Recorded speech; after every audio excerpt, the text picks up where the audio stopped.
F'Ottubru li għadda l-istabilimenti ta' akkomodazzjoni kollettiva f'pajjiżna raw żieda oħra, kemm fin-numru ta' persuni li laqgħu fih danhom u kif ukoll fin-numru tal-jieli, bżieda ta' 0.9% u 0.4% rispettivament fuq Ottubru tas-sena ta' qabel.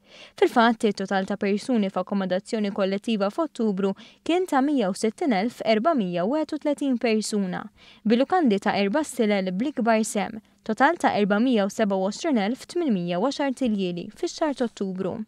B'hekk it-total ta' persuni li għamlu użu minn stabilimenti ta' akkomodazzjoni kollettiva fl-ewwel 10 xhur tas-sena kien ta' kważi 1,400,000 persuna. Pal-Ottubru 2015, persuni li għamlu użu minn dawn l-istabilimenti għadu hemm medja ta' 5 ijiem u nofs. Dan ifisser li b'kollox l-użu ta' sodda disponibbli f'dawn l-istabilimenti kien ta' 70%. Riżultat pożittiv li però jfisser li hemm potenzjal ikbar x'ikun sfruttat għal dawn l-istabilimenti. Dan hekk kif minkejja żieda sostanzjali fil-wasliet tat-turisti f'Ottubru, dan ma kienx rifless fis-sħiħ fl-użu tal-istabilimenti ta' akkomodazzjoni kollettiva.